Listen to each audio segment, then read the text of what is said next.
ನಮಸ್ಕಾರ ವೀಕ್ಷಕರೇ, ಕರೆಂಟ್ ಅಫೇರ್ಸ್ಗೆ ಸ್ವಾಗತ. ನಾನು ಶ್ರೀನಾಥ್. ಅವೈಜ್ಞಾನಿಕ ಕಾಮಗಾರಿ ಅನ್ನುವಂಥ ಒಂದು ವಿಚಾರವನ್ನು ಇಟ್ಟುಕೊಂಡು ಇವತ್ತಿನ ದಿನ ಚರ್ಚೆಯನ್ನು ಮಾಡ್ತಾ ಇದ್ದೇವೆ. ನಿನ್ನೆ ದಿನ ರಸ್ತೆ ಸುರಕ್ಷತೆ ಅನ್ನುವಂಥ ಒಂದು ವಿಚಾರ ಇಟ್ಕೊಂಡು ಚರ್ಚೆಯನ್ನು ಮಾಡಿದ್ವಿ. ಇವತ್ತು ಮುಂದುವರೆದ ಭಾಗವಾಗಿ ಅವೈಜ್ಞಾನಿಕ ಕಾಮಗಾರಿ ವಿಚಾರವಾಗಿ ಮಾತಾಡ್ತಾ ಇದ್ದೇವೆ. ಏನಿದು ಅವೈಜ್ಞಾನಿಕ ಕಾಮಗಾರಿ? ರಾಷ್ಟ್ರೀಯ ಹೆದ್ದಾರಿ, ಅದರಲ್ಲೂ ಕೂಡ ಉಡುಪಿ ಮಂಗಳೂರಿಗೆ ಹೋಗುವಂಥ ಒಂದು ಹೆದ್ದಾರಿಯಲ್ಲಿ ಯಾವ ರೀತಿಯಲ್ಲಿ ಅವೈಜ್ಞಾನಿಕ ಕಾಮಗಾರಿ ಆಗಿದೆ. ಈ ಒಂದು ಅವೈಜ್ಞಾನಿಕ ಕಾಮಗಾರಿಯಿಂದ ಜನರಿಗೆ ಎಷ್ಟೊಂದು ಸಮಸ್ಯೆಗಳಾಗ್ತಾ ಇದೆ, ಅಪಘಾತಗಳು ಎಷ್ಟೊಂದು ಆಗ್ತಾ ಇದೆ, ಮತ್ತು ಇಂಥ ಒಂದು ಸಮಸ್ಯೆಗಳಿಗೆ ಯಾರು ಹೊಣೆಗಾರರು, ಯಾರು ಜವಾಬ್ದಾರರು ಅಂತಕ್ಕಂಥ ಒಂದು ವಿಚಾರವಾಗಿ ಇವತ್ತಿನ ದಿನ ಚರ್ಚೆಯನ್ನು ಮಾಡ್ತಾ ಹೋಗ್ತೇವೆ.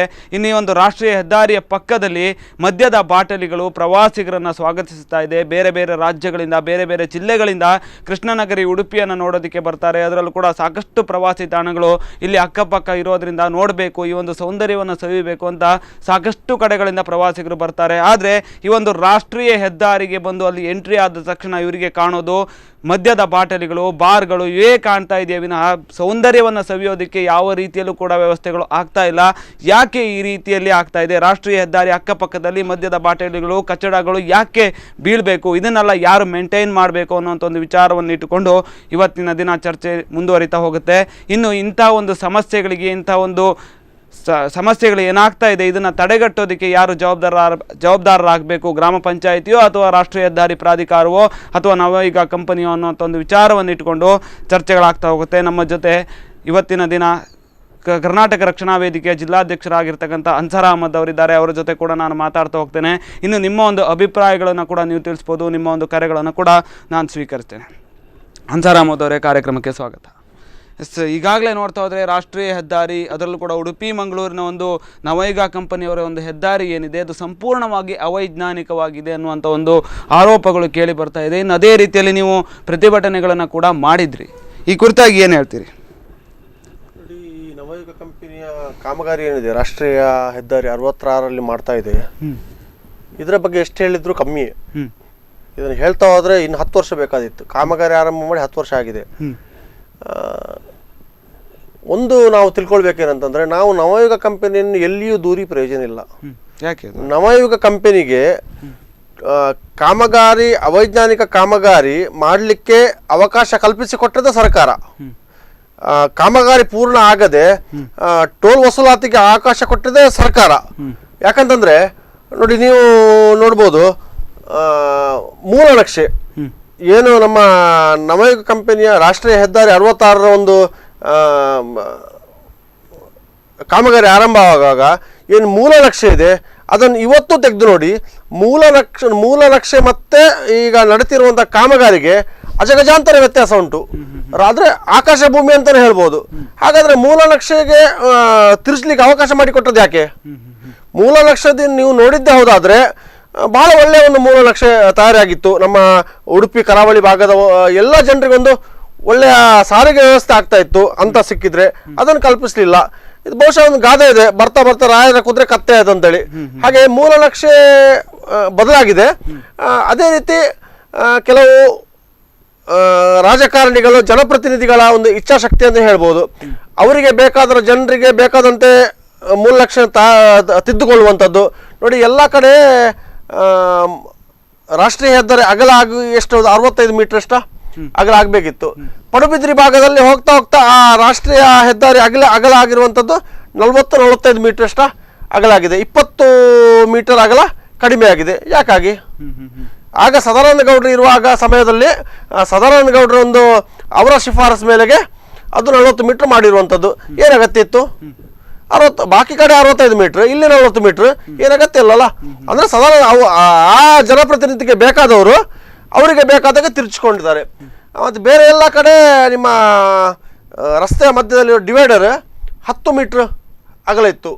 ಪಡುಬಿದ್ರಿ ವ್ಯಾಪ್ತಿಯಲ್ಲಿ ಬರ್ತಾ ಬರ್ತಾ ಬರ್ತಾ ಅದು 1 ಮೀಟರ್ ಅಗಲನೂ ಇಲ್ಲ, 2 ಫೀಟ್ 2.5 ಫೀಟ್ ಏನೋ ಉಂಟು.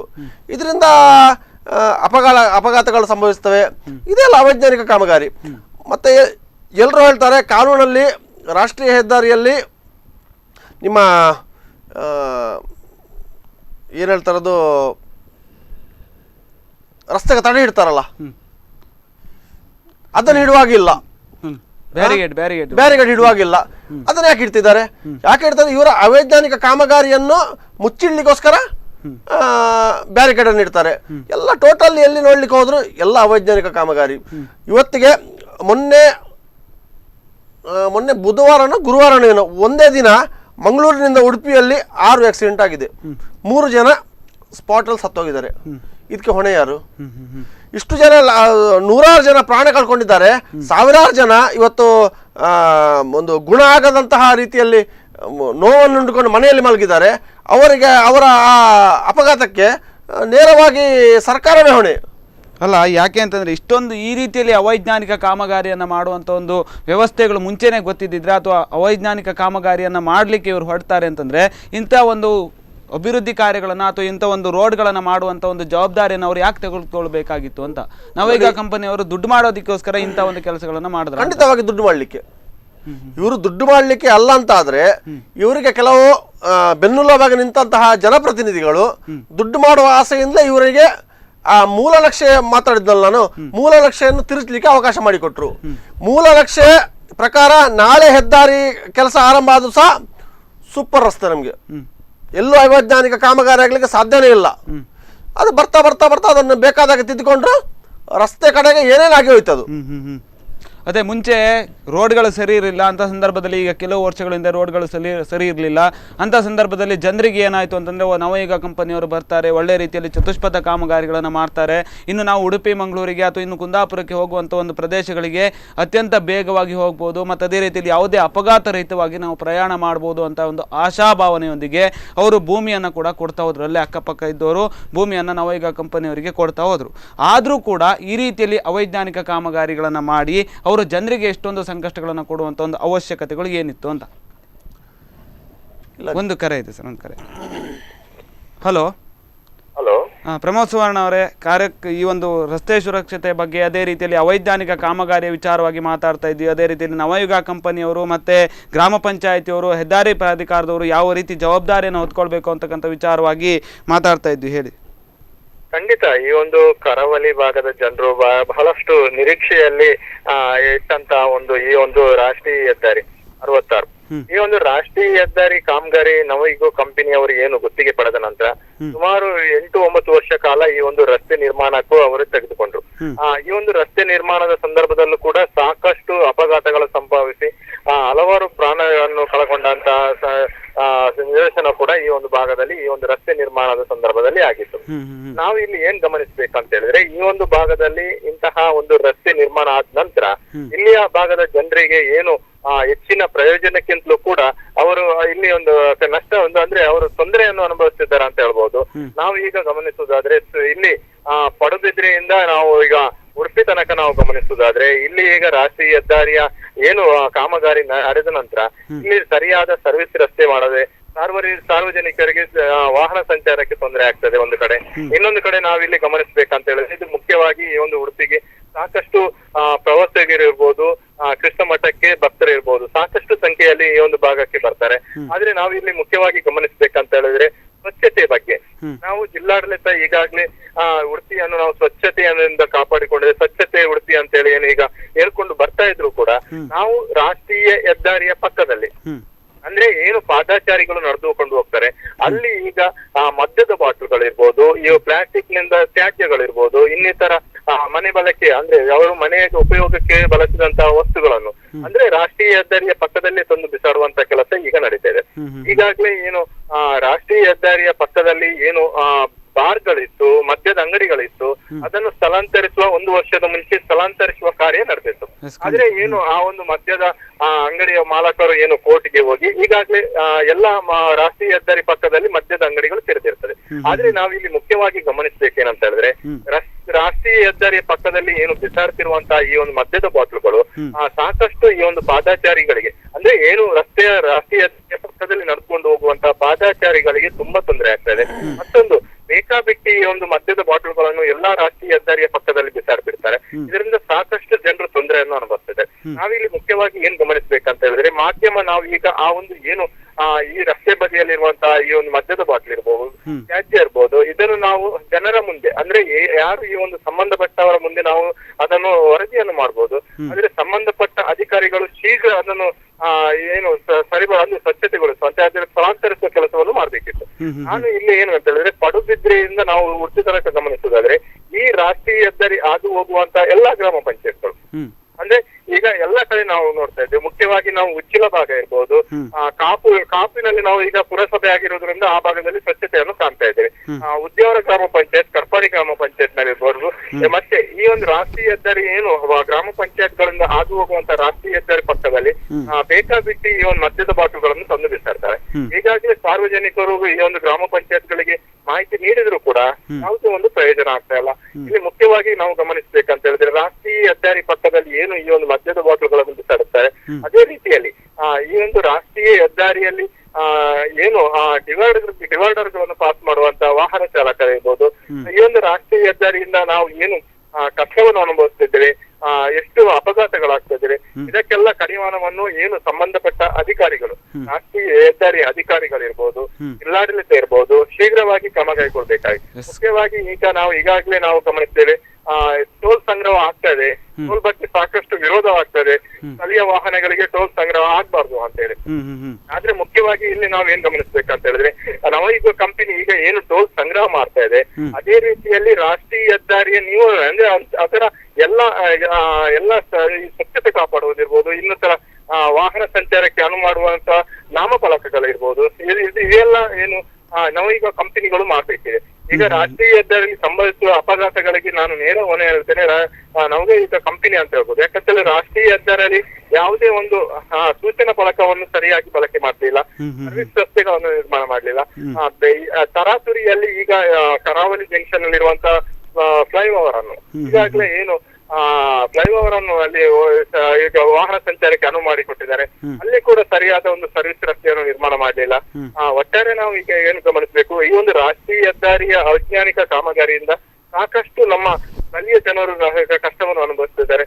ಇನ್ನಾದ್ರೂ ಈಗ ಸಂಬಂಧಪಟ್ಟ ಅಧಿಕಾರಿಗಳು ರಾಷ್ಟ್ರೀಯ ಹೆದ್ದಾರಿ ಪಕ್ಕವನ್ನು ಸ್ವಚ್ಛ ಮಾಡುವುದು ಮತ್ತೆ ರಾಷ್ಟ್ರೀಯ ಹೆದ್ದಾರಿಯ ಬಳಿ ಏನು ನಾಮಫಲಕವನ್ನು ಹಾಕುವುದು, ಈ ಒಂದು ಅತಿ ಶೀಘ್ರವಾಗಿ ರಾಷ್ಟ್ರೀಯ ಹೆದ್ದಾರಿ ಅಧಿಕಾರಿಗಳು ಮತ್ತು ಸಂಬಂಧಪಟ್ಟ ಜಿಲ್ಲಾಡಳಿತ ಮಾಡಬೇಕಾಗಿದೆ. ಎಸ್, ಧನ್ಯವಾದಗಳು ಪ್ರಮೋದ್ ಸುವರ್ಣ ಅವರೇ, ನಿಮ್ಮ ಎಲ್ಲ ಒಂದು ಮಾಹಿತಿಗಳಾಗಿ ಧನ್ಯವಾದಗಳು. ಎಸ್, ಈಗಾಗಲೇ ನಮ್ಮ ಪ್ರತಿನಿಧಿ ಪ್ರಮೋದ್ ಸುವರ್ಣ ಅವರು ಸಾಕಷ್ಟು ವಿಚಾರಗಳನ್ನು ಹೇಳಿದರು. ಈ ಒಂದು ನವಯುಗ ಕಂಪನಿಯವರ ಒಂದು ಅವೈಜ್ಞಾನಿಕವಾದಂಥ ಒಂದು ಕಾಮಗಾರಿ ವಿಚಾರವಾಗಿ, ಇನ್ನು ಸ್ವಚ್ಛತೆ ವಿಚಾರವಾಗಿ ಕೂಡ ಸಾಕಷ್ಟು ವಿಚಾರಗಳನ್ನು ಹೇಳಿದರು. ಎಸ್, ಈಗಾಗಲೇ ನಾನು ಮುಂಚೆ ಒಂದು ಪ್ರಶ್ನೆಯನ್ನು ಕೇಳಿದ್ದೆ. ಈ ಒಂದು ಜನರು ಆಶಾಭಾವನೆಯಿಂದ ಇದ್ದರು, ನಾವು ಸಂತಸದಿಂದ ಇದ್ದರು, ಒಳ್ಳೆ ರೀತಿಯಲ್ಲಿ ರೋಡ್ ಆಗುತ್ತೆ, ನಾವು ಆದಷ್ಟು ಬೇಗ ಮಂಗಳೂರು ಉಡುಪಿಗೆ ಹೋಗ್ಬೋದು, ಓಡಾಡ್ಬೋದು ಅಂತಕ್ಕಂಥ ಒಂದು ವಿಚಾರಗಳಾಗಿರ್ಬೋದು, ಅಥವಾ ಚತುಷ್ಪಥ ಕಾಮಗಾರಿಯಿಂದ ನಮಗೆ ಮುಂದಿನ ದಿನಗಳಲ್ಲಿ ಅನುಕೂಲ ಆಗ್ಬೋದು ಅಂತಕ್ಕಂಥ ಒಂದು ಆಶಾಭಾವನೆಯಲ್ಲಿದ್ದರು. ಆದರೆ ನಂತರದ ದಿನಗಳಲ್ಲಿ ನೋಡ್ತಾ ಹೋದ್ರೆ ಇಷ್ಟೊಂದು ಸಂಕಷ್ಟಗಳು, ಇಷ್ಟೊಂದು ಸಮಸ್ಯೆಗಳನ್ನು ಆಗ್ತಾ ಇರೋದನ್ನು ನೋಡ್ತಾ ಇದ್ರೆ ಅವರಿಗೂ ಕೂಡ ಒಂದು ರೀತಿಯಲ್ಲಿ ಪಶ್ಚಾತ್ತಾಪಗಳಾಗಿರ್ಬೋದಾ ಅಂತ, ನೋವುಗಳಾಗಿರ್ಬೋದಾ ಅಂತ. ಖಂಡಿತವಾಗಿ ನೋಡಿ, ಅವ್ರ ಹತ್ರ ಜಾಗವನ್ನು ಪಡ್ಕೊಂಡ್ರು, ಹೆದ್ದಾರಿ ಪಕ್ಕದಲ್ಲಿರುವಂಥ ಜಾಗ.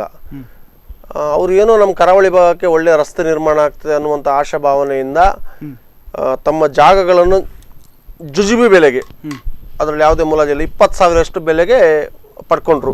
ಯಾರು ಕೊಡುದಿಲ್ಲೋ ಅವರನ್ನು ಕೋರ್ಟ್ನಿಂದ ಆದೇಶ ಪಡ್ಕೊಂಡು ತೆರವು ಮಾಡುವಂತ ಕೆಲಸ ಮಾಡಿದ್ರು.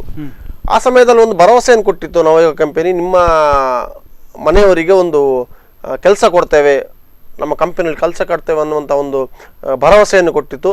ಆ ಭರವಸೆಯನ್ನು ಸಹ ಕಂಪನಿ ಈಡೇರಿಸಲಿಲ್ಲ. ಮತ್ತು ನೀವು ಹೇಳಿದ್ರೆ ಸ್ವಚ್ಛತಾ ಬಗ್ಗೆ ಗಮನ ಹರಿಸ್ತಿಲ್ಲ ಅಂತೇಳಿ. ಸ್ವಚ್ಛತಾ ಒಂದಲ್ಲ, ಯಾವುದರ ಬಗ್ಗೆನೂ ಗಮನ ಹರಿಸ್ತಿಲ್ಲ ಅವರು. ಯಾಕಂತಂದ್ರೆ ಅವರಿಗೆ ಟೋಲ್ ಸಂಗ್ರಹ ಮಾಡ್ಬೇಕಂತ ಕೇವಲ ರಸ್ತೆ ನಿರ್ಮಾಣದ ಜವಾಬ್ದಾರಿ ಮಾತ್ರ ಅಲ್ಲ, ಆ ರಸ್ತೆಯ ಎರಡೂ ಬದಿಗಳಲ್ಲಿ ತಡೆಗೋಡೆ ನಿರ್ಮಾಣ ಆಗಬೇಕು. ಒಂದು ನಾಯಿ ಮರಿ ಕೂಡ ಒಳಗೆ ಬರಬಾರ್ದು, ರಾಷ್ಟ್ರೀಯ ಹೆದ್ದಾರಿ ಒಳಗೆ ಬರಬಾರ್ದು. ಅಷ್ಟು ಒಂದು ಸುವ್ಯವಸ್ಥೆಯನ್ನು ಅವ್ರು ಮಾಡಬೇಕು. ಯಾವುದೇ ಒಂದು ಅವಸ್ಥೆ ಮಾಡಲ್ಲ. ಅಲ್ಲೊಂದು ಪಡುಬಿದ್ರೆ ಪಕ್ಕದಲ್ಲಿ ಕಲ್ಸಂಕ ಅನ್ನುವಂಥ ಜಾಗ ಇದೆ. ಆ ಒಂದು ಬ್ರಿಡ್ಜ್ ಕೆಲಸ ಆರಂಭ ಮಾಡಿ ಬಹುಶಃ 3 ವರ್ಷ ಏನಾಯ್ತು, ಇಷ್ಟವರೆಗೆ ಕಾಮಗಾರಿಗೆ ಪೂರ್ಣ ಆಗಲಿಲ್ಲ. ಇವರ ಆ ಅವೈಜ್ಞಾನಿಕ ಕಾಮಗಾರಿಯಿಂದಾಗಿ ಅಲ್ಲಿ ಪಡುಬಿದ್ರಿಯ ಒಂದು ಮಗು ಶಾಲೆ ಬಿಟ್ಟು ಮನೆಗೆ ಹೋಗುವ ಸಂದರ್ಭದಲ್ಲಿ ಪ್ರವಾಹದಲ್ಲಿ ಕೊಚ್ಚಿ ಹೋಗಿ ಸತ್ತೋಯ್ತು, ಬಹುಶಃ ಕಳೆದ ವರ್ಷ. ಇಷ್ಟರವರೆಗೆ ಅವರ ಮನೆಯವರಿಗೆ ಕಂಪನಿ ಏನು ಪರಿಹಾರ ಕೊಟ್ಟಿದೆ? 1 ರೂಪಾಯಿ ಪರಿಹಾರ ಕೊಡಲಿಲ್ಲ. ಇದೆಲ್ಲ ಬಹುಶಃ ಅವರದ ಒಂದು ಅರಾಜಕತೆ, ಸರ್ವಾಧಿಕಾರತ್ವ ಧೋರಣೆ ಅಂತ ಹೇಳ್ಬೋದು. ನವಯುಗ ಕಂಪನಿ ಈಗ ನೋಡ್ಲಿಕ್ಕೆ ಹೋದ್ರೆ ಮೊದಲು ಇರಾನ್ ಸದ್ದಾಮ್ ಹುಸೇನ್ ಮಾಡ್ತಿದ್ದಂತೆ, ಅವನದೇ ಸರ್ವಾಧಿಕಾರತ್ವ. ಅದೇ ರೀತಿ ಇಲ್ಲಿ ಉಡುಪಿ ಮಂಗಳೂರು ಕರಾವಳಿ ಭಾಗದಲ್ಲಿ ನವಯುಗ ಕಂಪನಿಯಿಂದ ಸರ್ವಾಧಿಕಾರತ್ವ ಆಗಿ ಹೋಗಿದೆ. ಇದು ತಪ್ಪು. ನಮ್ಮ ಮೇಲೆ ದಬ್ಬಾಳಿಕೆ ಮಾಡ್ತಾ ಇದೆ ಅಂತಾದ್ರೆ ಇದಕ್ಕೆ ಅವಕಾಶ ಮಾಡಿಕೊಟ್ಟದ್ದು ಯಾರು? ನಮ್ಮ ಸರ್ಕಾರಗಳೇ ನಮ್ಗೆ ಅವಕಾಶ ಮಾಡಿಕೊಟ್ಟದ್ದು. ನಾವು ಚುನಾಯಿಸಿ ಕಳಿಸಿದಂತ ಜನಪ್ರತಿನಿಧಿಗಳೇ ನಮ್ಮ ಮೇಲೆ ದಬ್ಬಾಳಿಕೆ ಮಾಡ್ಲಿಕ್ಕೆ ಒಂದು ಆಸ್ಪದ ಮಾಡಿ ಕೊಡ್ತಾರಂತಾದ್ರೆ ಇದಕ್ಕಿಂತ ದೊಡ್ಡ ದುರಂತ ಇಲ್ಲ. ನಾನು ಪ್ರತಿಯೊಬ್ಬ ನಾವು ಕಳೆದ ಸಲ 32 ದಿನ ವಿರಾಮದ ನಂತರ ಮಾತಾಡ್ತೇನೆ.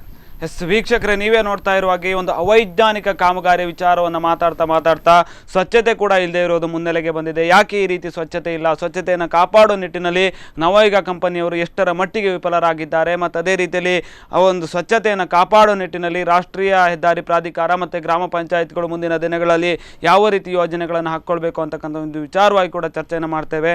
ಅದಕ್ಕೂ ಮುನ್ನ ಚಿಕ್ಕದೊಂದು ವಿರಾಮ.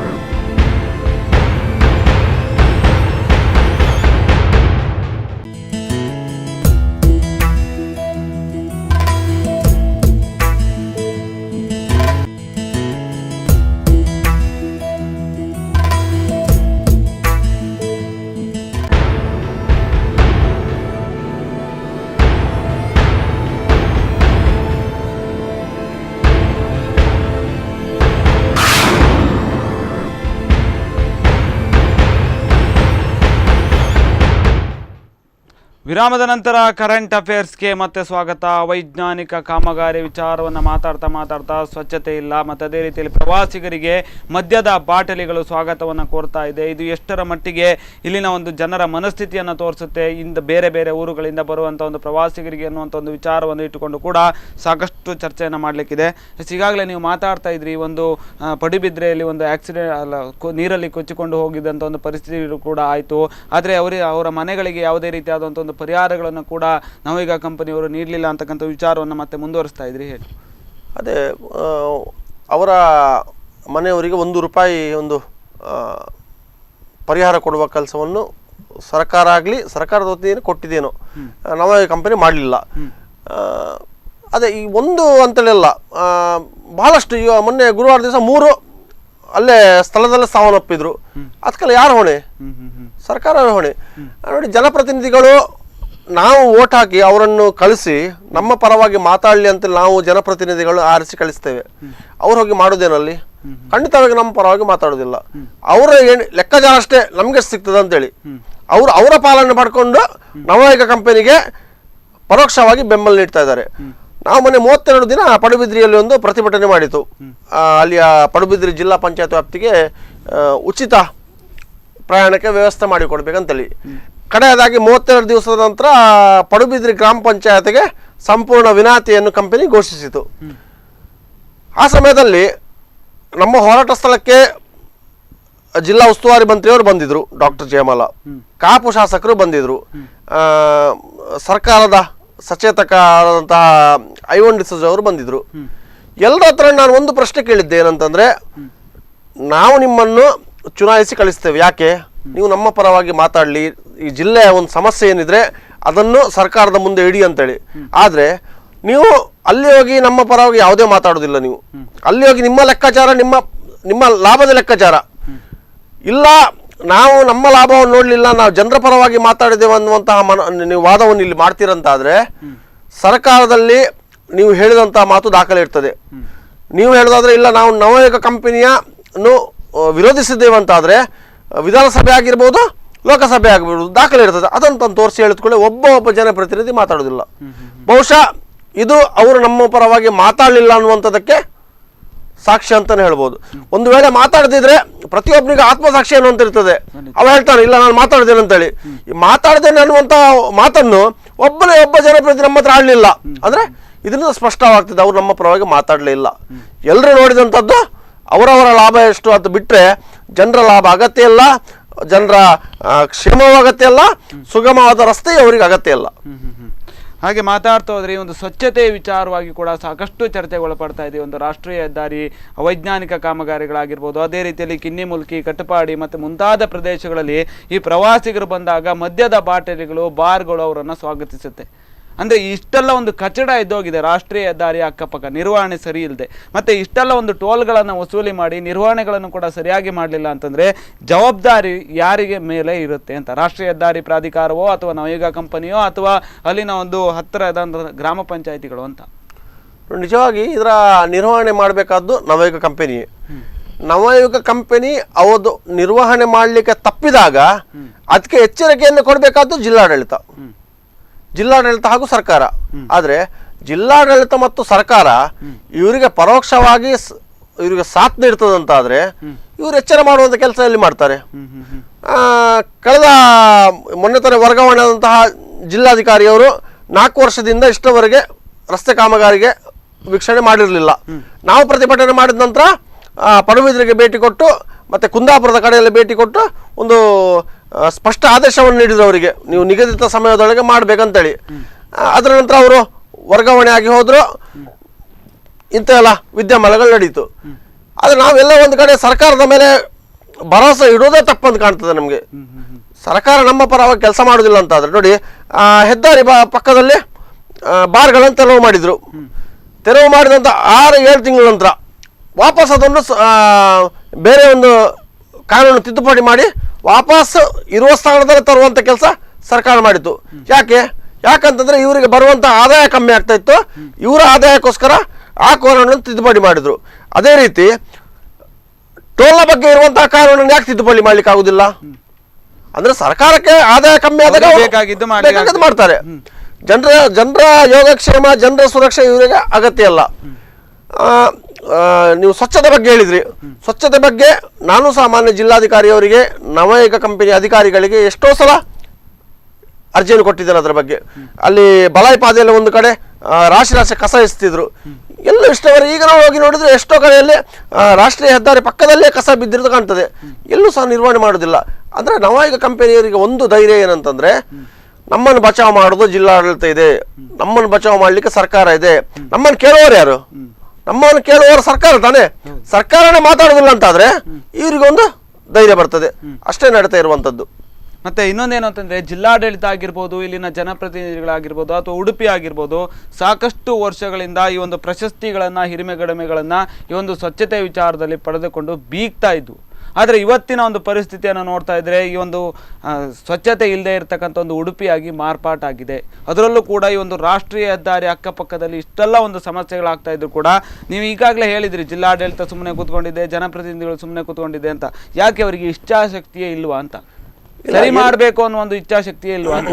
ಎಲ್ಲ ಇದೆ. ಆದ್ರೆ ನೋಡಿ, ಒಂದು ಏನೋ ಒಂದು ಲಾಭ ಪಡ್ಕೊಂಡವನಿಗೆ ಮಾತಾಡ್ಲಿಕ್ಕೆ ಒಂದು ಮುಜುಗರ ಇರ್ತದೆ. ಅದು ಯಾವ ಲಾಭ ನನ್ಗೆ ಗೊತ್ತಿಲ್ಲ. ಪಡ್ಕೊಂಡಿರೋದು ಹೌದು.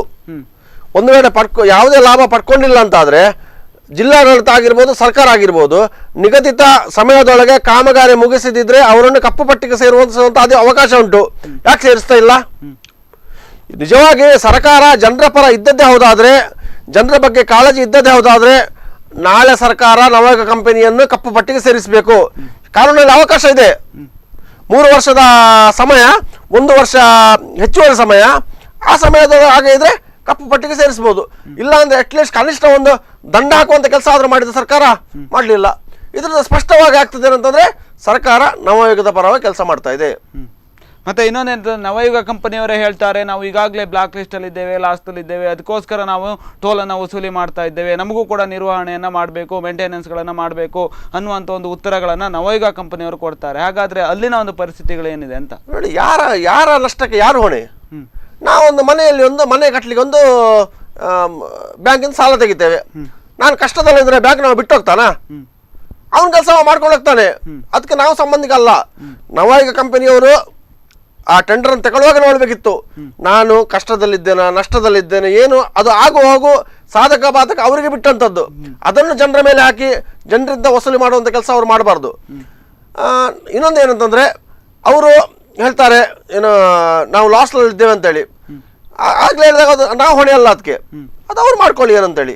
ಅದಕ್ಕೆ ನಾವು ನಮ್ಮನ್ನು ಬಲಪಶ ಮಾಡ್ಕೊಂಡು ನಮ್ಮಿಂದ ದುಡ್ಡು ಕಲೆಕ್ಟ್ ಮಾಡಿ ಅವರಿಗೆ ಬ್ಯಾಂಕಿಗೆ ಕಟ್ಟುವಂಥ ಕೆಲಸ ಮಾಡೋದು ತಪ್ಪದು. ಹಾಗಾದ್ರೆ ಅವರು ಒಂದು ಮಾತನ್ನ ಹೇಳ್ತಾರೆ, ನಮಗೆ ತಿಂಗಳಿಗೆ 24 ಲಕ್ಷ ಬೇಕು, 18 ಲಕ್ಷ ನಿರ್ವಹಣೆಗೆ ಹೋಗುತ್ತೆ, ನಮಗೆ ಇನ್ನು ಉಳಿದ 6 ಲಕ್ಷದಲ್ಲಿ ನಾವು ಇನ್ನು ಲೋನ್ಗೆ ಹೋಗುತ್ತೆ, ಇನ್ನು ಉಳಿದ 6 ಲಕ್ಷದಲ್ಲಿ ನಾವು ಮೇಂಟೆನೆನ್ಸ್ಗಳನ್ನು ಮಾಡಬೇಕು ಅಂತ. ಇದೇನು ಹಾಗಾದ್ರೆ ಮೇಂಟೆನೆನ್ಸ್ ಅಂತ?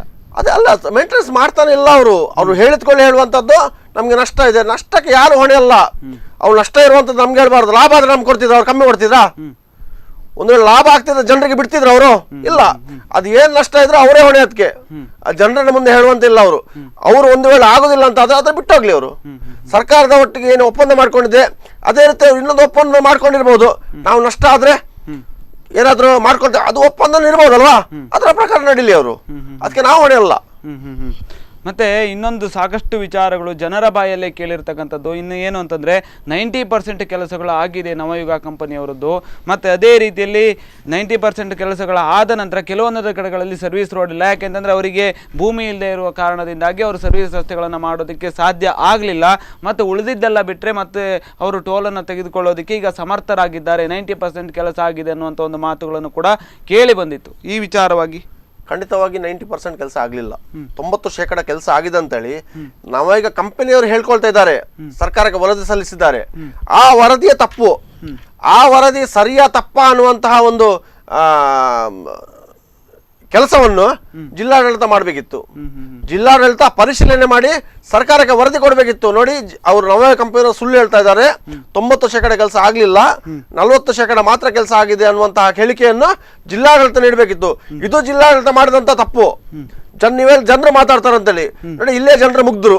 ನವಯುಗ ಕಂಪನಿ ನಾವು 90% ಮಾಡ್ತಿದ್ದೇವೆ ಕೆಲಸ ಮಾಡಿದ ಅಂತ ಹೇಳಿ ಅದನ್ನೇ ನಂಬ್ಕೊಂಡು ಬಿಡ್ತಾರೆ. ಈಗ ನಾನಂತ ಹೇಳಿದ್ರೆ ಅದನ್ನು ನಂಬಿ ಬಿಡ್ತಾರೆ. ಯಾಕಂದ್ರೆ ಇಲ್ಲೇ ಅವರು ಶಾಂತಿ ಪ್ರಿಯರು, ಅದನ್ನು ವಾಪಸ್ ಇದೇ ನೀವು ಘಟ್ಟದ ಮೇಲೆ ಮಾಡ್ತಿದ್ರೆ ಮಹಾರಾಷ್ಟ್ರದ ಕಡೆ ಮಾಡಿ ಬಿಡ್ತಿದ್ರು ಅವರು, ನಿಮ್ ಟೋಲ್ ಪಿಲ್ಲರ್ ಉಳಿತಿರ್ಲಿಲ್ಲ. ನಾವೇನಂತಂದ್ರೆ ಇಲ್ಲಿ ಬಿಡ್ಲಿ ಅಂತ ಅನ್ನುವಂತಹ ಶಾಂತ ಪ್ರಿಯರು, ಬಹುಶಃ ಅದೇ ಮನೋಭಾವನೆ ನಮ್ಗೆ ಒಂದು ಇವತ್ತು ಮುಳುವಾಗಿದೆ ಅನ್ನುವಂಥದ್ದು ನಮ್ಮ ಒಂದು ಅನಿಸಿಕೆ. ಹಾಗಾದರೆ ಇಷ್ಟೆಲ್ಲ ಒಂದು ಸಂಕಷ್ಟಗಳಿದ್ರೂ ಕೂಡ ಇಲ್ಲಿನ ಕರಾವಳಿಗರಿಗೆ ಇಷ್ಟೊಂದು ಟೋಲಿನ ವಿಚಾರವಾಗಿ, ಒಂದು ಕಾಮಗಾರಿಯ ವಿಚಾರವಾಗಿ ಇಷ್ಟೊಂದು ಸಾಕಷ್ಟು ಸಮಸ್ಯೆಗಳಿದ್ರೂ ಕೂಡ ಯಾಕೆ ಜನಪ್ರತಿನಿಧಿಗಳು ಈ ವಿಚಾರವನ್ನು ಅಧಿವೇಶನದಲ್ಲಾಗಲಿ ಅಥವಾ ಬಜೆಟ್ನ ಸಂದರ್ಭದಲ್ಲಾಗಲಿ ಯಾಕೆ ಈ ಒಂದು ವಿಷಯವನ್ನು ಎತ್ತುತ್ತಾ ಇಲ್ಲ ಅಂತ? ಇವರಿಗೆ ಹಾಗಾದರೆ ಇಲ್ಲಿನ ಒಂದು ಸ್ಥಳೀಯ ಪ್ರದೇಶಗಳ ಒಂದು ಅಭಿವೃದ್ಧಿ ಆಗಲಿ ಅಥವಾ ಒಂದು ಜನರ ಸಂಕಷ್ಟಗಳನ್ನಾಗಲಿ ಸರ್ಕಾರದ ಮುಂದಿಡಬೇಕು ಅನ್ನುವಂಥ ಒಂದು ಮನೋಭಾವನೆ ಇಲ್ವೇ ಇಲ್ವಾ ಅಂತ?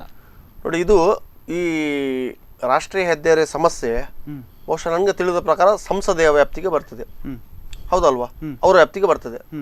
ನಾವು 32 ದಿನ ಅಲ್ಲಿ ಉಪವಾಸ ಕೂತ್ಕೊಂಡು ಉಡುಪಿ ಚಿಕ್ಕಮಗಳೂರು ಸಂಸದೆ ಆದಂತಹ ಶೋಭಾ ಕರಂದ್ಲಾಜೆ ಅವರಿಗೆ ಬಂದು ನಮ್ಮ ಮನವಿಯನ್ನು ಸ್ವೀಕರಿಸಿ ನಮ್ಮ ಕಷ್ಟಪರವನ್ನು ಪರಿಹರಿಸಿ ಅನ್ನುವಂತಹ ಬೇಡಿಕೆಯನ್ನು ಹಲವಾರು ಬಾರಿ ಮಾಡಿದ್ರು.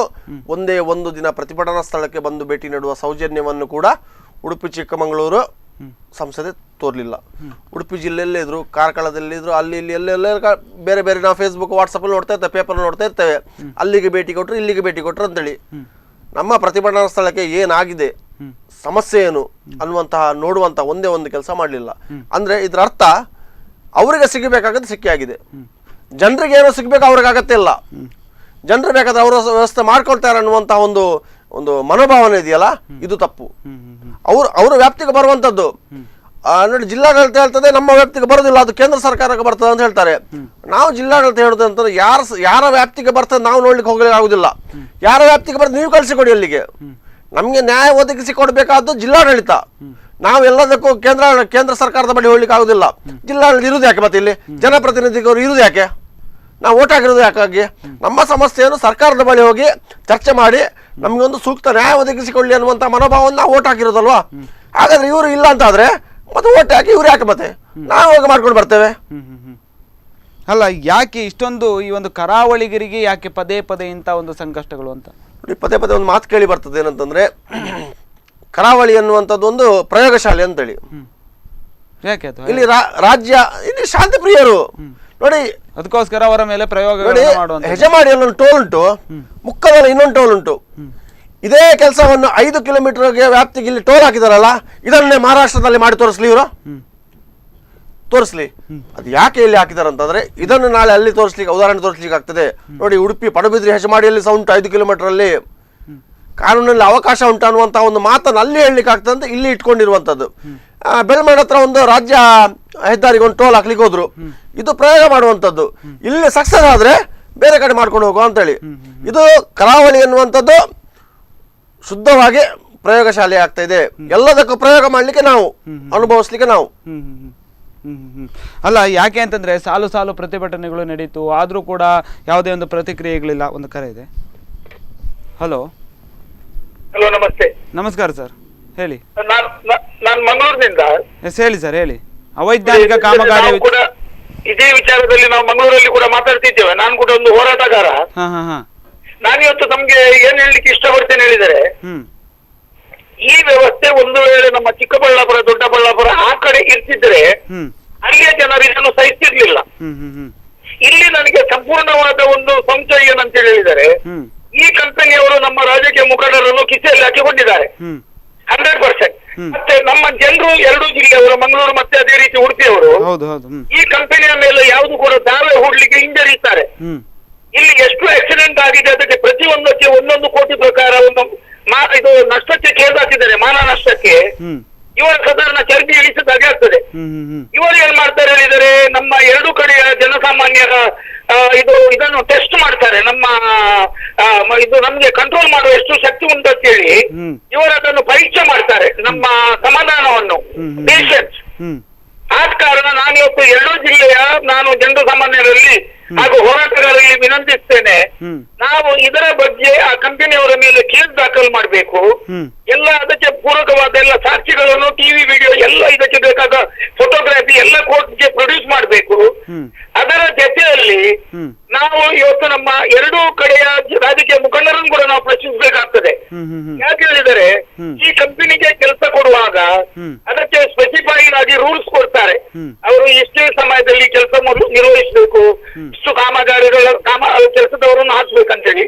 ಇದು ಯಾವುದನ್ನು ಕೂಡ ಇವರು ಪರಿಗಣನೆಗೆ ತಗೊಳ್ಳಿಲ್ಲ. ಅದರ ಜೊತೆಯಲ್ಲಿ ನಮ್ಮ ರಾಜಕೀಯ ಮುಖಂಡರು ಇವರ ಬಿಲ್ಲಿನ ಅಮೌಂಟ್ ಅನ್ನು ಕೂಡ ಏರಿಸ್ತಾ ಇದ್ದಾರೆ ಅಂತೇಳಿ ನನಗೆ ಸುದ್ದಿ ಬಂದಿದೆ. ಈಗ ಒಂದು 50 ಕೋಟಿ ಕೆಲಸ ಇವರು 5 ವರ್ಷ ಆಗುವಂತ 8 ವರ್ಷಕ್ಕೆ ಕೊಂಡೋದ್ರೆ ಅದು 50 ಕೋಟಿ ಇದ್ದದ್ದು 70 ಕೋಟಿ ಆಗ್ತದೆ. ಯಾಕೆ ಹೇಳಿದ್ರೆ ಕಾಸ್ಟ್ ಆಫ್ ಲಿವಿಂಗ್ ಏರ್ತಾ ಹೋಗ್ತದೆ, ಸಾಮಗ್ರಿಗಳ ಬೆಲೆ ಏರ್ತಾ ಹೋಗ್ತದೆ. ಆದ ಕಾರಣ ನಾನು ನಮ್ ಕಡೆ ನೋಡ್ತಾ ಇದ್ದೇನೆ, 50 ಮಂದಿ ಕಾರ್ಮಿಕರು ಕೆಲಸ ಮಾಡುವಲ್ಲಿ ಬರೀ 5 ಮಂದಿ ಇದ್ದಾರೆ. ಇಂಥ ಕೆಲಸ ಮೈಸೂರು ಕಡೆ ಆಗುವಾಗ ನಾನು ಕಣ್ಣಾರೆ ನೋಡಿದ್ದೇನೆ. ಹುಣಸೂರಲ್ಲಿ ಅಲ್ಲಿ ಮಿನಿಮಮ್ 100 ಜನ ಕಾರ್ಮಿಕರು, 50 ಟೆಂಟ್ಗಳು, 100 ಟಿಪ್ಪರ್ ಲಾರಿಗಳು, 25 JCBಗಳು, ಮತ್ತೆ ಮಾರ್ಗದ ಮರಗಳಿಗೆ ರೆಡ್ ಲೈಟ್ ಕಟ್ಟಿ ನೈಟ್ ಕೆಲಸ ಮಾಡುವ ರೀತಿಯಲ್ಲಿ ಕೂಡ ಕೆಲಸ ನಡೆದಿದೆ. ಈ ಕೆಲಸ ನಮ್ಮ ಮಂಗಳೂರು ಮತ್ತೆ ಉಡುಪಿಯಲ್ಲಿ ಯಾಕೆ ಆಗುದಿಲ್ಲ? ಮತ್ತೆ ಇನ್ನೊಂದು ವಿಚಾರ ಏನು ಅಂತಂದ್ರೆ, ಒಂದು ಉಡುಪಿ ಮಂಗಳೂರಿನ ಒಂದು ಭಾಗದಲ್ಲಿ ಒಂದು ರಾಷ್ಟ್ರೀಯ ಹೆದ್ದಾರಿಯಲ್ಲಿ ಓಡಾಡ್ತಾ ಇರಬೇಕಿದ್ರೆ ನಿಮಗೆ ಗೊತ್ತಾಗ್ಬೋದು, ಎಲ್ಲಿ ನೋಡಿದ್ರು ಕೂಡ ಮದ್ಯದ ಬಾಟಲಿಗಳು. ಅಂದ್ರೆ ಪ್ರವಾಸಿಗರಿಗೆ ಬಂದಾಗ ಬಹುಶಃ ನಾವು ಯಾಕೆ ಇಲ್ಲಿ ಬಂದಿದ್ದೇವೇನೋ ಅನ್ನುವಂಥ ಒಂದು ಪರಿಸ್ಥಿತಿಗಳು ಕೂಡ ನಿರ್ಮಾಣ ಆಗ್ಬೋದು ಅನ್ನುವಷ್ಟರ ಮಟ್ಟಿಗೆ ಸ್ವಚ್ಛತೆಯಿಂದ ಕೂಡಿಲ್ಲದೆ ಇರತಕ್ಕಂಥ ಪ್ರದೇಶಗಳು ಜಾಸ್ತಿ ಆಗ್ತಾ ಇದೆ. ಹಾಗಾದ್ರೆ ಇವರಿಗೆ ಮೇಂಟೆನೆನ್ಸ್ಗಳನ್ನ ಮಾಡೋದಕ್ಕೆ ಆಗ್ತಾ ಇಲ್ವಾ ಅಂತ? ಅಲ್ಲ, ಮೇಂಟೆನೆನ್ಸ್ ಸರ್, ಅದು ಕೂಡ ಒಂದು ಸೀರಿಯಸ್ ವಿಚಾರನೆ. ಅದರ ಜೊತೆಯಲ್ಲಿ ನಾನು ಇವತ್ತು ಹೇಳ್ತೇನೆ, ಇವರು ಮೇಂಟೆನೆನ್ಸ್ ಇದು ಬಿಡಿ, ಇವತ್ತು ಇವರು ಟೋಲ್ ಗೇಟ್ ಸಂಗ್ರಹ ಮಾಡ್ತಾರಲ್ಲ, ಟೋಲ್, ಇವತ್ತು ಇಂಥ ದರಿದ್ರ ರಸ್ತೆಯಲ್ಲಿ ಹೋಗೋದಕ್ಕೆ ಇವರು ಜನಸಾಮಾನ್ಯರಿಗೆ ಹಣ ಕೊಡ್ಬೇಕು. ಇವರು ನಮ್ದು 5 ಲಕ್ಷ, 10 ಲಕ್ಷ, 25 ಲಕ್ಷದ ಕಾರ್ಗಳನ್ನು ನಾವು ಇಂಥ ಕಟ್ಟಡ ರೋಡ್ ಅಲ್ಲಿ ನಡೆಸ್ತೇವೆ. ನಮ್ಮ ವಾಹನದ ಎಲ್ಲ ವೇರಂಟಿ ಅದಕ್ಕೆ ಇವರು ಕಾರಣ. ಆದ ಕಾರಣ ನಾವು ಟೋಲ್ ಕಟ್ಟುದಲ್ಲ, ಈ ಸರ್ಕಾರ ಈ ಟೋಲ್ ಈ ಕಂಪನಿಗಳು ನಮ್ಗೆ ದುಡ್ಡು ಕೊಡ್ಬೇಕು. ಯಾರು ರಸ್ತೆ ನಿರ್ವಹಣೆ ಮಾಡ್ತಾರೆ ಅವರು, ಈ ಕನ್ಸ್ಟ್ರಕ್ಷನ್ ಕೆಲಸ ಯಾರು ವಹಿಸಿದ್ದಾರೆ ಅವರು ನಮ್ಗೆ ಹಣ ಕೊಡ್ಬೇಕು. ಆದ ಕಾರಣ ನಾನು ಖಂಡಿತವಾಗಿ ಹೇಳ್ತೇನೆ, ಈ ಟೋಲ್ ಸಂಗ್ರಹಣೆಯಲ್ಲಿ ಕೂಡ ನಮ್ಮ ರಾಜಕೀಯ ಮುಖಂಡರ ಕೈವಾಡ ಉಂಟು. ಈ ಕಂಪನಿಗಳಲ್ಲಿ ಇವರು ಕೈ ಜೋಡಿಸಿದ್ದಾರೆ. ಈ ಟೋಲ್ ವಸೂಲಿ ಒಂದು ರೀತಿಯಲ್ಲಿ ಮುಂಬೈಯಲ್ಲಿ ರೌಡಿಗಳು, ಏರಿಯಾ ರೌಡಿ ಅಂತ ಹೇಳಿದ್ದಾರೆ, ಸಾಂತಾಕ್ರೂಸ್ ಅಲ್ಲಿ ಒಬ್ಬ ರೌಡಿ, ಮತ್ತೆ ಬ್ಯಾಂಡ್ರಾದಲ್ಲಿ ಒಬ್ಬ ರೌಡಿ ಅಂತೇಳಿ ಈ ತರ ನಮ್ಮ ಹಣವನ್ನು ಇವರು ವಸೂಲು ಮಾಡ್ತಾರೆ. ಎಸ್, ಧನ್ಯವಾದಗಳು ಸರ್ ಸ್ಪಂದನ ಈ ಜೊತೆ ಮಾತಾಡಿದ್ದಕ್ಕೆ. Thank you. ಎಸ್, ಈಗಾಗಲೇ ಅವರು ಸಾಕಷ್ಟು ವಿಚಾರಗಳನ್ನು ಹೇಳಿದ್ರು. ಅಂದರೆ ಜನಪ್ರತಿನಿಧಿಗಳು ಇಲ್ಲಿ ಕೈ ಜೋಡಿಸಿದ್ದಾರೆ ಈ ಒಂದು ವಿಚಾರವಾಗಿ ಅಂತ. ಇಂದು ಟೋಲ್ನ ವಿಚಾರವಾಗಿ ಮಾತಾಡ್ತಾ ಹೋದರೆ ಅವರೇ ನಮಗೆ ದುಡ್ಡು ಕೊಡಬೇಕು, ನಾವು ಈ ಒಂದು ರಸ್ತೆಯಲ್ಲಿ ಓಡಾಡಿದ್ದಕ್ಕೆ ಅವರೇ ನಮಗೆ ಇಂತಿಷ್ಟು ಅಂತ ದುಡ್ಡು ಕೊಡಬೇಕು, ಧನ್ಯವಾದಗಳು ನಮ್ಮ ಒಂದು ರೋಡಿನಲ್ಲಿ ಓಡಾಡಿದ್ದಕ್ಕೆ ಅನ್ನುವಂಥ ರೀತಿಯಲ್ಲಿ ಕೊಡಬೇಕು ಅಂತ. ಹಾಗೆ ಯಾಕೆ ಈ ಥರ ಎಲ್ಲ ಒಂದು ಸಮಸ್ಯೆಗಳು, ಮುಂದಿನ ಹಂತದಲ್ಲಿ ಏನು ಮಾಡ್ಬೋದು ಅಂತ ಇಂಥ ನಾವು ಸಮಸ್ಯೆಗಳನ್ನು ಪರಿಹಾರ ಮಾಡೋದಕ್ಕೆ ಒಂದು ವಿರಾಮ, ನಂತರ ಮಾತಾಡ್ತೇನೆ. ಎಸ್ ವೀಕ್ಷಕರೇ, ನೀವೇ ನೋಡ್ತಾ ಇರುವ ಹಾಗೆ ಈ ಒಂದು ಟೋಲ್ನ ಸಮಸ್ಯೆಗಳಾಗಿರ್ಬೋದು ಅಥವಾ ಅವೈಜ್ಞಾನಿಕ ಕಾಮಗಾರಿಯ ಒಂದು ಸಮಸ್ಯೆಗಳಾಗಿರ್ಬೋದು, ಈ ಒಂದು ಸ್ವಚ್ಛತೆಯ ಸಮಸ್ಯೆಗಳಾಗಿರ್ಬೋದು, ಇದನ್ನು ಮುಂದಿನ ಹಂತದಲ್ಲಿ ಯಾವ ರೀತಿ ಪರಿಹರಿಸ್ಬೋದು ಅಂತಕ್ಕಂಥ ಒಂದು ವಿಚಾರವಾಗಿ ಕೂಡ ಸಾಕಷ್ಟು ಚರ್ಚೆಯನ್ನು ಮಾಡಲಿಕ್ಕಿದೆ. ಅದಕ್ಕೂ ಮುನ್ನ ಚಿಕ್ಕದೊಂದು ವಿರಾಮ.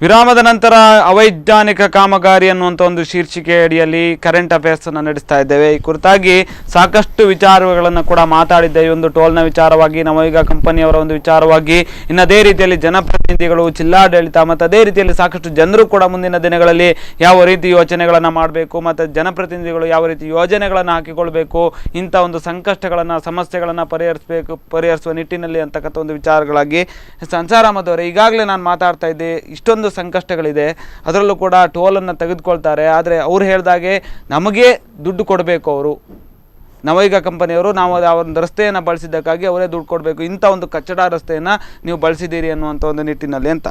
ಯಾಕೆ ಇಂಥ ಒಂದು ಅವೈಜ್ಞಾನಿಕ ಕಾಮಗಾರಿಯನ್ನು ಮಾಡುವಂಥ ಒಂದು ಅವಶ್ಯಕತೆಗಳೇನಿತ್ತು ಅಂತ. ಅದರಲ್ಲೂ ಕೂಡ ನಿಧಾನಗತಿಯಲ್ಲಿ ಕೆಲಸಗಳಾಗ್ತಾ ಇದೆ. ಬೇರೆ ಬೇರೆ ಕಡೆಗಳಲ್ಲಿ ನೋಡ್ತಾ ಹೋದರೆ 50 ಜನ 100 ಜನ ಕಾರ್ಮಿಕರು ಇರ್ತಾರೆ, ರಾತ್ರಿ ಹಗಲು ಒಂದೇ ಅವರು ಕೆಲಸವನ್ನು ಮಾಡ್ತಾರೆ. ಆದರೆ ಉಡುಪಿ ಮಂಗಳೂರಿನಲ್ಲಿ ಇಂಥ ಒಂದು ಕೆಲಸಗಳು ಆಗ್ತಾ ಇಲ್ಲ. ಕೇವಲ ಒಂದು 5 ರಿಂದ 10 ಜನ ಕೆಲಸದವರು ಇರ್ತಾರೆ. ನಿಧಾನಗತಿಯಲ್ಲಿ, ಆಮೆಗತಿಯಲ್ಲಿ ಕೆಲಸಗಳು ಆಗ್ತಾ ಇದೆ ಅಂತಕ್ಕಂಥ ಒಂದು ವಿಚಾರಗಳು. ಇಲ್ಲ ನೋಡಿ, ಇದಕ್ಕೆ ನಾನು ಆಗಲೇ ಹೇಳಿದಾಗೆ ಸರ್ಕಾರ ಇವರಿಗೆ ಪರೋಕ್ಷವಾಗಿ ಬೆಂಬಲ ನೀಡ್ತಾ ಇದೆ.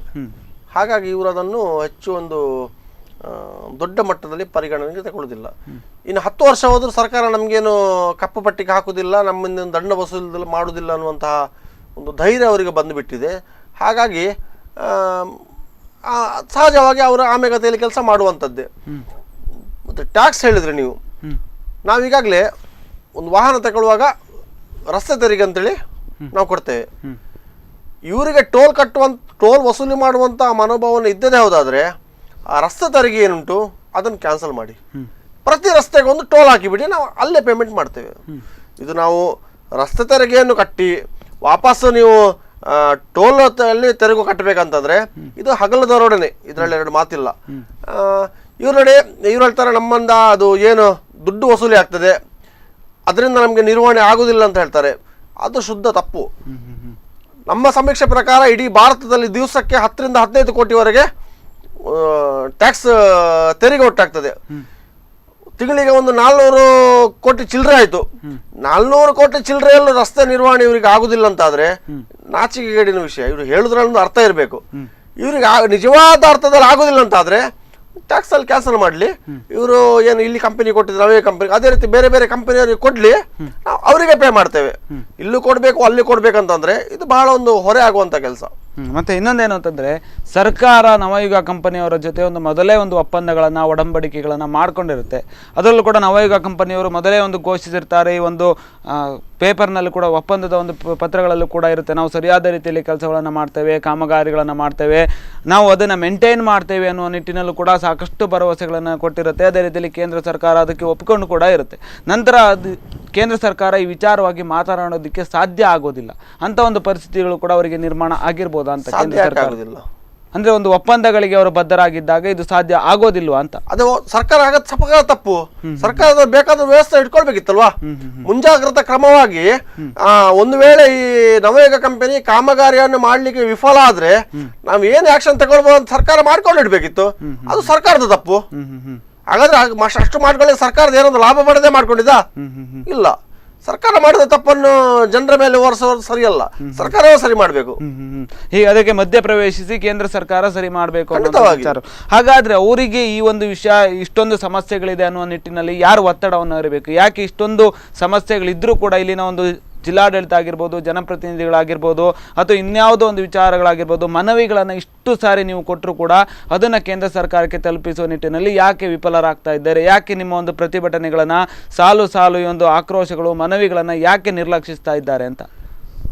ನೋಡಿ, ಇದರಲ್ಲಿ ಇಚ್ಛಾಶಕ್ತಿ ಕೊರತೆ. ಉಡುಪಿ ಚಿಕ್ಕಮಗಳೂರು ಸಂಸದೆ ಶೋಭಾ ಕರಂದ್ಲಾಜೆ ಅವರು ವಿಶೇಷ ಆಸಕ್ತಿ ವಹಿಸಿದ್ದೇ ಹೌದಾದ್ರೆ ನವಯುಗ ಕಂಪನಿಯನ್ನು ಕಪ್ಪು ಪಟ್ಟಿಗೆ ಸೇರಿಸಲಿಕ್ಕೆ ಖಂಡಿತ ಸಾಧ್ಯ ಆಗ್ತದೆ. ಈಗಾಗಲೇ ಜಿಲ್ಲಾಡಳಿತ ಆ ಕಂಪನಿಯನ್ನು ಕಪ್ಪು ಪಟ್ಟಿಗೆ ಸೇರಿಸಬೇಕಂತೇಳಿ ಒಂದು ಶಿಫಾರಸು ಪತ್ರವನ್ನು ಬರೆದಿದ್ದಾರೆ ಅನ್ನುವಂಥ ಮಾತನ್ನು ಜಿಲ್ಲಾಧಿಕಾರಿಯವರು ಹೇಳಿದ್ದಾರೆ. ಹಾಗಾದ್ರೆ ಯಾಕೆ ಸಾಧ್ಯ ಇಲ್ಲ ಕಪ್ಪು ಪಟ್ಟಿಗೆ ಹಾಕುವಂಥದ್ದು? ಖಂಡಿತವಾಗಿ ಆಗ್ತದೆ. ನಮ್ಮ ಸಂಸದೆ ಅದೇ ರೀತಿ ರಾಜ್ಯ ಸರ್ಕಾರ ಕೇಂದ್ರ ಸರ್ಕಾರದ ಮೇಲೆ ಒತ್ತಡ ತರಬೇಕು. ಒತ್ತಡ ತರುವುದಿಲ್ಲ ಅಂತಾದ್ರೆ ಯಾಕೆ ತರುವುದಿಲ್ಲ ಅನ್ನುವಂಥ ಪ್ರಶ್ನೆ ಉದ್ಭವ ಆಗ್ತದೆ. ಯಾಕೆ ತರುವುದಿಲ್ಲ ಅನ್ನುವಂಥದ್ದು ಎಲ್ರಿಗೂ ತಿಳಿದಿರುವಂತಹ ವಿಚಾರ. ಅದನ್ನು ಪದೇ ಪದೇ ಹೇಳುವ ಅಗತ್ಯ ಇಲ್ಲ ಅಂತ ಕಾಣಿಸ್ತದೆ. ಅದೇ ಈಗಾಗಲೇ ಆ ಕೆಲಸವನ್ನು ಮಾಡಬೇಕಿತ್ತು. ಯಾಕಂತಂದ್ರೆ ಈ ಒಂದು ಟೋಲ್ನ ವಿಚಾರವಾಗಿ ಒಂದೆರಡು ಪ್ರತಿಭಟನೆಗಳು ನಡೆದಿದ್ರೆ ಒಪ್ಪಿಕೊಳ್ಬಹುದಾಗಿತ್ತು.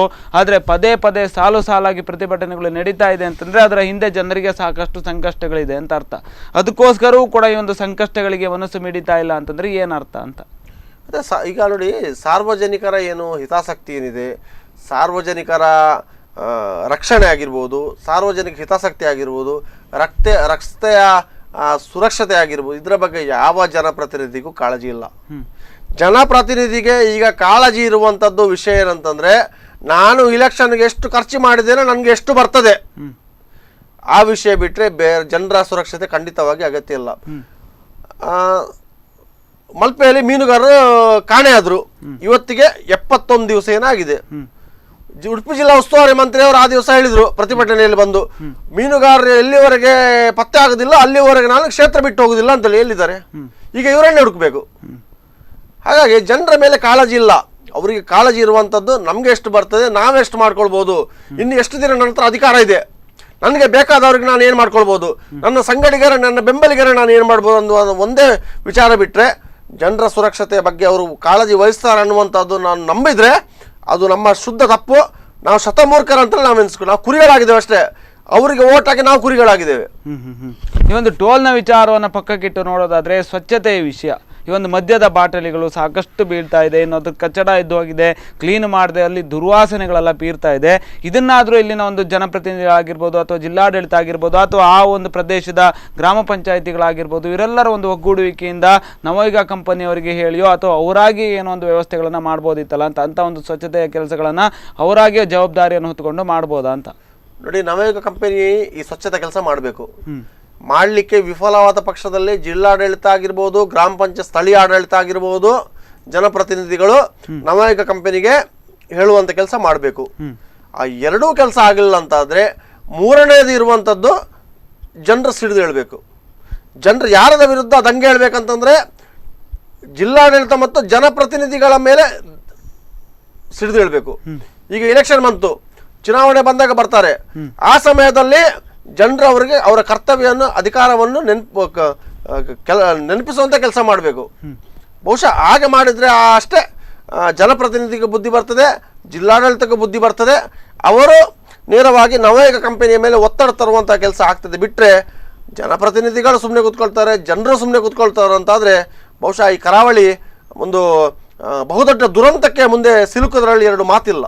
ಮತ್ತೆ ಇನ್ನೊಂದೇನು ಅಂತಂದ್ರೆ ಈ ಒಂದು ಮದ್ಯದ ಬಾಟಲಿಗಳನ್ನು ಹಾಕುವಂಥದ್ದು ಅಥವಾ ಇನ್ಯಾವುದೋ ಒಂದು ಕಸವನ್ನು ಹಾಕುವಂಥದ್ದು, ಸ್ವಚ್ಛತೆ ಇಲ್ಲದೆ ಇರುವ ಹಾಗೆ ಮಾಡುವಂಥದ್ದು, ಇದೆಲ್ಲವೂ ಕೂಡ ಜನರ ಮೇಲೆ ಇರುತ್ತೆ. ಜನರು ಕೂಡ ಈ ಒಂದು ಸ್ವಚ್ಛತೆ ವಿಚಾರದಲ್ಲಿ ಸಾಕಷ್ಟು ಎಚ್ಚೆತ್ಕೊಳ್ಬೇಕಾಗಿರುವಂಥ ಒಂದು ಅಂಶ ಆಗಿದೆಯಾ ಅಂತ? ಖಂಡಿತವಾಗಿ. ಅಂದ್ರೆ ಎಲ್ಲದನ್ನು ಕೂಡ ಜಿಲ್ಲಾಡಳಿತದ ಮೇಲೆ ಹಾಕೋದಿಕ್ಕಾಗೋದಿಲ್ಲ ಅಥವಾ ಎಲ್ಲದನ್ನು ಕೂಡ ಸಂಬಂಧಪಟ್ಟಂತ ಒಂದು ಸ್ಥಳೀಯಾಡಳಿತದ ಮೇಲೆ ಹಾಕ್ಲಿಕ್ಕೆ ಆಗೋದಿಲ್ಲ ಅಂತ?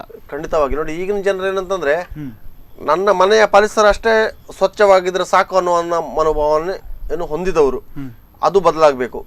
ನನ್ನ ಮನೆ ಅಷ್ಟೇ ಸ್ವಚ್ಛ, ನನ್ನ ಊರು ಇರ್ಬೇಕನ್ನುವಂತಹ ಮನೋಭಾವನೆ ಜನರ ಹತ್ರ ಬೆಳೆದು ಬಿಟ್ರೆ ಮತ್ತೆ ಅದರಲ್ಲಿ ಸ್ವಚ್ಛತೆಯ ಬಗ್ಗೆ ಬೇರೆಯವ್ರ ಗಮನ ಸಹ ಅಗತ್ಯವೇ ಇಲ್ಲ.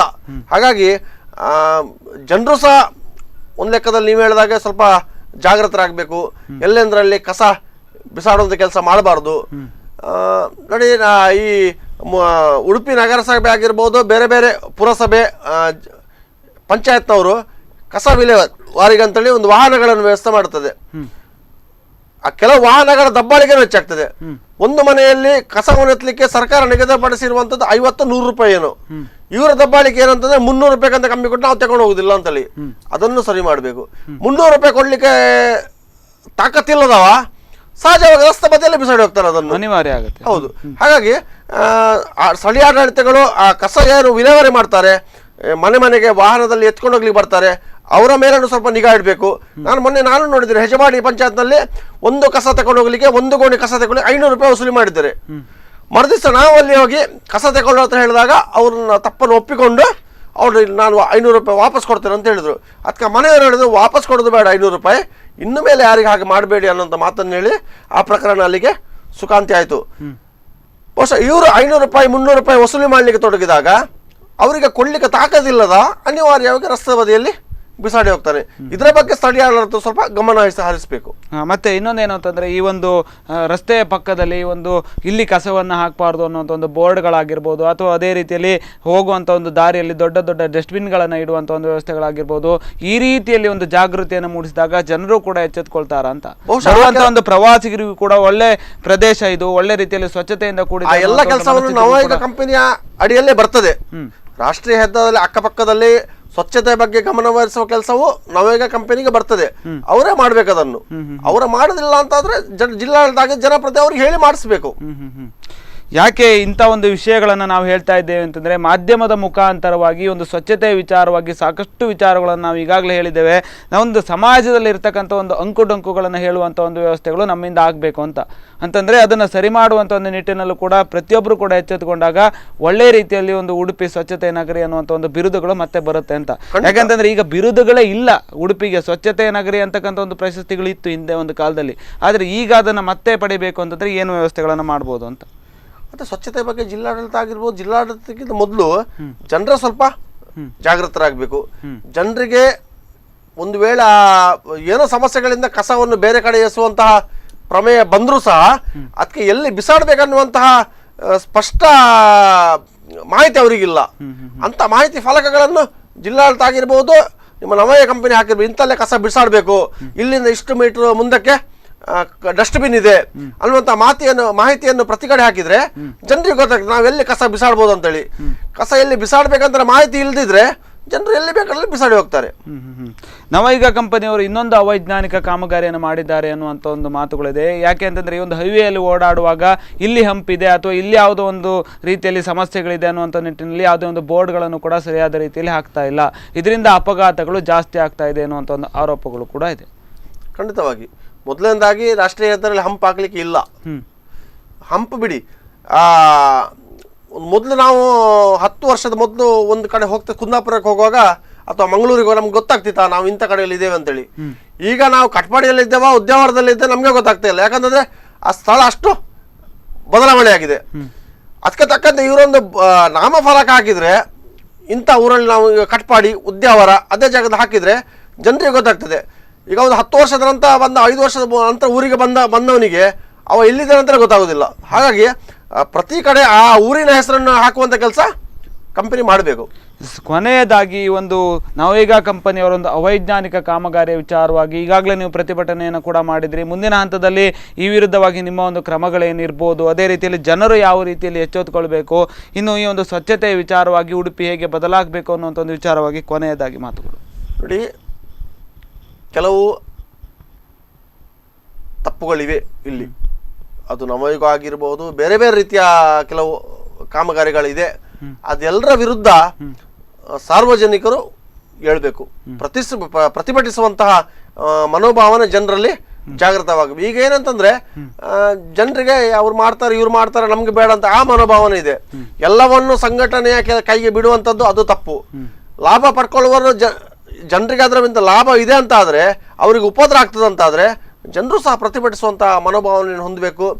ಯಾವಾಗದವರೆಗೆ ಜನರು ಸಂಘಟಿತರಾಗುವುದಿಲ್ವೋ, ಅನ್ಯಾಯದ ವಿರುದ್ಧ ಸಿಡಿದೇಳುವಂತ ಕೆಲಸ ಮಾಡುವುದಿಲ್ಲೋ, ಅಲ್ಲಿಯವರೆಗೆ ನಮ್ಮ ಕರಾವಳಿ ಇದೇ ರೀತಿ ಇರ್ತದೆ. ಇದರಲ್ಲಿ ಎರಡು ಮಾತಿಲ್ಲ. ಹಾಗಾಗಿ ಜಿಲ್ಲಾಡಳಿತ ತಪ್ಪು ಮಾಡಿರ್ಬೋದು, ಜನಪ್ರತಿನಿಧಿಗಳು ತಪ್ಪು ಮಾಡಿರ್ಬೋದು, ಅದನ್ನು ತಿದ್ದಿ ಹೇಳುವಂತ ಕೆಲಸ ಜನರು ಒಬ್ಬೊಬ್ಬರೆಲ್ಲ ಸಂಘಟಿತರಾಗಿ ಹೇಳಬೇಕು. ಆಗ ಬಹುಶಃ ಜಿಲ್ಲಾಡಳಿತ ಎದ್ದೇಳ್ತದೆ. ನವಯುಗ ಕಂಪನಿಯಲ್ಲ ಇದಕ್ಕಿಂತ ಮೊದಲು ದೊಡ್ಡ ದೊಡ್ಡ ಕಂಪನಿಗಳು ಒಂದು ಸರಿಯಾದ ನಿದರ್ಶನ ಇದೆ. ಯಾವುದರಿಂದ ಜನರು ಸಂಘಟಿತರಾಗಿ ಹೋರಾಟ ಮಾಡಿರೋದ್ರಿಂದ. ಹಾಗಾಗಿ ಮುಂದಿನ ದಿನಗಳಲ್ಲಿ ನವಯುಗ ಕಂಪನಿಯ ವಿರುದ್ಧ ಆಗಿರ್ಬೋದು ಅಥವಾ ಬೇರೆ ಬೇರೆ ಬಹಳ ಸಮಸ್ಯೆಯ ಬಗ್ಗೆ ಜನರು ಸಿಡಿದೇಳೋದು ಒಂದು ಅನಿವಾರ್ಯ. ಎಲ್ಲರೂ ಸಂಘಟಿತರಾಗಿ ಹೋರಾಟ ಮಾಡೋದ್ರಿಂದ ದೊಡ್ಡ ದೊಡ್ಡ ಸಂಕಷ್ಟಗಳು ಪರಿಹಾರವಾಗುವುದು ಖಂಡಿತವಾಗಿ ಆಗ್ತದೆ ಅನ್ನುವಂಥ ಮಾತನ್ನು ಹೇಳ್ತಿದ್ದೆ. ಇಷ್ಟೊತ್ತು ಒಂದು ಕಾರ್ಯಕ್ರಮದಲ್ಲಿ ಭಾಗಿಯಾಗಿ ಸಾಕಷ್ಟು ಉಡುಪಿಯಲ್ಲಿರ್ತಕ್ಕಂಥ ಸಮಸ್ಯೆಗಳ ವಿಚಾರವಾಗಿ ಮಾತಾಡಿದ್ರಿ, ಧನ್ಯವಾದಗಳು. ವೀಕ್ಷಕರೇ, ನೀವೇ ನೋಡಿದ ಹಾಗೆ ಉಡುಪಿಯಲ್ಲಿ ಇಷ್ಟೊಂದು ಸಮಸ್ಯೆಗಳಿದೆ. ಅದರಲ್ಲೂ ಕೂಡ ಉಡುಪಿ ಮಂಗಳೂರಿನ ಒಂದು ರಾಷ್ಟ್ರೀಯ ಹೆದ್ದಾರಿಯಲ್ಲಿ ಸಾಕಷ್ಟು ಸ್ವಚ್ಛತೆ ಇಲ್ಲದೆ ಇರತಕ್ಕಂಥ ಒಂದು ಪ್ರದೇಶಗಳು, ಮದ್ಯದ ಬಾಟಲಿಗಳು ಪ್ರವಾಸಿಗರನ್ನು ಸ್ವಾಗತಿಸ್ತಾ ಇರ್ತಕ್ಕಂಥ ಒಂದು ಪ್ರದೇಶಗಳು ಸಾಕಷ್ಟಿದೆ. ಇದನ್ನೆಲ್ಲವನ್ನು ಕೂಡ ಸರಿ ಮಾಡುವ ನಿಟ್ಟಿನಲ್ಲಿ ಜನರೂ ಕೂಡ ಎಚ್ಚೆತ್ತುಕೊಳ್ಬೇಕು. ಅದೇ ರೀತಿಯಲ್ಲಿ ಜಿಲ್ಲಾಡಳಿತವನ್ನು ಮತ್ತು ಜನಪ್ರತಿನಿಧಿಗಳನ್ನು ಮತ್ತು ಅಲ್ಲಿನ ಒಂದು ಸ್ಥಳೀಯಾಡಳಿತಗಳನ್ನು, ನವಯುಗ ಕಂಪನಿಯವ್ರನ್ನ ಪ್ರತಿಯೊಬ್ಬರನ್ನು ಕೂಡ ಇಲ್ಲಿ ಸಮಸ್ಯೆಗಳಾಗ್ತಾ ಇದೆ, ಇದನ್ನು ಸರಿ ಮಾಡಿ ಅನ್ನುವಂಥ ನಿಟ್ಟಿನಲ್ಲಿ ಅವರಿಗೂ ಕೂಡ ಎಚ್ಚೆತ್ತುಕೊಳ್ಳುವಂತೆ ಮಾಡುವಂಥ ಒಂದು ಕೆಲಸಗಳನ್ನು ಇಲ್ಲಿನ ಒಂದು ಜನರು ಕೂಡ ಮಾಡಬೇಕು ಅನ್ನುವಂಥ ಒಂದು ಮಾತುಗಳನ್ನು ಕೂಡ ಹೇಳಿದರು. ಇನ್ನು ಸಾಕಷ್ಟು ವಿಚಾರಗಳಿದೆ, ಸಾಕಷ್ಟು ತಪ್ಪುಗಳು ಎಲ್ಲರೂ ಕೂಡ ಮಾಡ್ತಾರೆ, ಅದನ್ನು ತಿದ್ದಿ ಹೇಳುವಂಥ ಒಂದು ಕೆಲಸಗಳು ಜನರು ಮಾಡಬೇಕು ಅನ್ನುವಂಥ ಒಂದು ಮಾತುಗಳನ್ನು ಕೂಡ ಇದೇ ಸಂದರ್ಭದಲ್ಲಿ ಹೇಳಿದರು. ಇನ್ನು ಮಾಧ್ಯಮದವರು ಅಷ್ಟೇ, ಯಾಕೆ ಅಂತಂದರೆ ಎಲ್ಲೆಲ್ಲಿ ಸ್ವಚ್ಛತೆಗಳಿಲ್ಲ ಅಥವಾ ಎಲ್ಲೆಲ್ಲಿ ಸಮಸ್ಯೆಗಳಾಗ್ತಾ ಇದೆ, ಸಮಾಜದಲ್ಲಿರ್ತಕ್ಕಂಥ ಒಂದು ಅಂಕು ಡೊಂಕುಗಳನ್ನು ಹೇಳುವಂಥ ಒಂದು ಪ್ರಯತ್ನವನ್ನು ಮಾಡಿದ್ದೇವೆ. ಅದನ್ನು ಸರಿ ಮಾಡುವಂಥ ನಿಟ್ಟಿನಲ್ಲೂ ಕೂಡ ಇಂಥ ಒಂದು ಸರಿ ಮಾಡ್ಬೋದು ಅನ್ನುವಂಥ ಒಂದು ಸಲಹೆಗಳನ್ನು ಕೂಡ ಕೊಟ್ಟಿದ್ದೇವೆ. ಆದ್ದರಿಂದ ಆದಷ್ಟು ಬೇಗ ಇಂಥ ಒಂದು ಸಮಸ್ಯೆಗಳನ್ನು, ಸಂಕಷ್ಟಗಳನ್ನು ಸರಿ ಮಾಡಿದಲ್ಲಿ ಉತ್ತಮವಾದಂಥ ಒಂದು ಉಡುಪಿ ನಿರ್ಮಾಣ ಆಗುತ್ತೆ ಅಂತ ಹೇಳ್ತಾ ಈ ಒಂದು ಕಾರ್ಯಕ್ರಮವನ್ನು ಮುಗಿಸ್ತಾ ಇದ್ದೇನೆ. ಇದೇ ಇವತ್ತಿನ ವಿಶೇಷ. ಇನ್ನಷ್ಟು ಸುದ್ದಿ ಮತ್ತು ಮನೋರಂಜನೆಗಳಿಗಾಗಿ ನೋಡ್ತಾ ಇರಿ ಸ್ಪಂದನ.